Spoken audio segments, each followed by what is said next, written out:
You probably noticed I don't feel about that war the way we were told we were supposed to feel about that war, the way we were ordered and instructed by the United States government to feel about that war.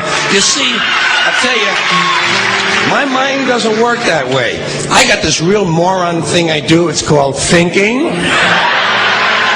And I'm not a very good American because I like to form my own opinions. I don't just roll over when I'm told to. Sad to say, most Americans just roll over on command. Not me. I have certain rules I live by. My first rule, I don't believe anything the government tells me. Nothing. Zero. Nope.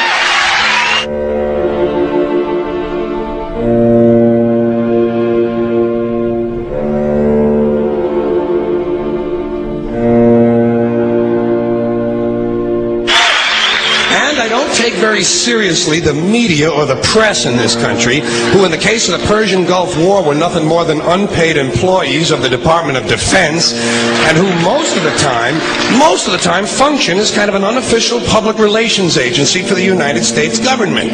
So I don't listen to them. I don't really believe in my country, and I gotta tell you folks, I don't get all choked up about yellow ribbons and American flags. Now, to balance the scale, I'd like to talk about some things that bring us together. Things that point out our similarities instead of our differences. Because that's all you ever hear about in this country is our differences. That's all the media and the politicians are ever talking about, the things that separate us, things that make us different from one another. That's the way the ruling class operates in any society. They try to divide the rest of the people. They keep the lower and the middle classes fighting with each other so that they, the rich, can run off with all the fucking money. Fairly simple thing, happens to work. If you know anything different, that's what they're going to talk about. Race, religion, ethnic and national background, jobs, income, education, social status, sexuality, anything you can do, keep us fighting with each other so that they can keep going to the bank. You know how I describe the economic and social classes in this country? The upper class keeps all of the money, pays none of the taxes. The middle class pays all of the taxes, does all of the work. The poor are there just to scare the shit out of the middle class. Keep them showing up at those jobs. Politicians know that word. They use it on you. Politicians have traditionally hidden behind three things: the flag, the Bible, and children. No child left behind. No child left behind. Oh, really? Well, it wasn't long ago you were talking about giving kids a head start. Head start? Left behind? Someone's losing fucking ground here. But there's a reason. There's a reason. There's a reason for this. There's a reason education sucks, and it's the same reason that it will never, ever, ever be fixed. It's never going to get any better. Don't look for it. Be happy with what you got. Because the owners of this country don't want that.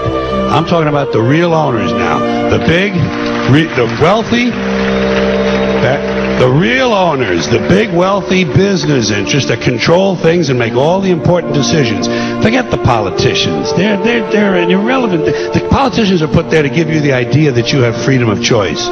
You don't. You have no choice. You have owners. They own you. They own everything. They own all the important land. They own and control the corporations. They've long since bought and paid for the Senate, the Congress, the state houses, the city halls. They got the judges in their back pockets, and they own all the big all the big media companies. So they control just about all of the news and information you get to hear. They got you by the balls. They spend billions of dollars every year lobbying to get what they want. Well, we know what they want. They want more for themselves and less for everybody else. But I'll tell you what they don't want. They don't want a population of citizens capable of critical thinking. They don't want well-informed, well-educated people capable of critical thinking. They're not interested in that. That doesn't help them. That's against their interest. That's right. You know something? They don't want people who are smart enough to sit around the kitchen table and figure out how badly they're getting fucked by a system that threw them overboard 30 fucking years ago. They don't want that.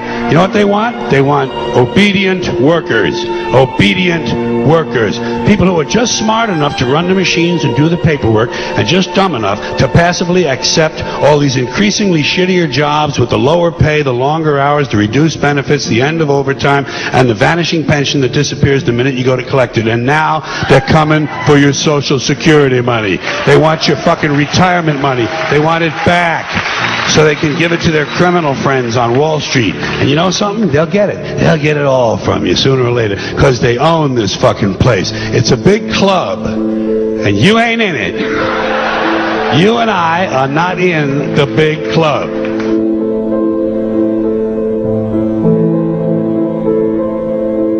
The greatest form of control is where you think you're free when you're being fundamentally manipulated and dictated to. One form of dictatorship is being in a prison cell and you can see the bars and touch them. The other one is sitting in a prison cell but you can't see the bar, you think you're free. What the human race is suffering from is mass hypnosis. We are being hypnotized by people like this. Newsreaders, politicians, teachers, lecturers. We are in a country and in a world that is being run by unbelievably sick people. The chasm between what we're told is going on and what is really going on is absolutely enormous. The greatest hypnotist on planet Earth is a oblong box in the corner of the room. It is constantly telling us what to believe is real. Historically, the control and manipulation of political opinion has been the Freemasons' main weapon in gaining control of countries and states. Once in control of the rulers and politicians of a country, laws and political structures could be changed in accordance with their agenda. However, since restricting the body does not necessarily mean restricting the mind, the Freemason recognizes that their plan for a global government hinges completely on subduing the masses to their agenda, and thus eliminating opposition to their cause. And the greatest threat to their plan, posing more danger than any army or law, is the threat of a free-thinking mind. In order to eliminate this threat and to achieve their objective, the Masons have set about the boldest plan ever devised: the complete control of every aspect of human life, your life.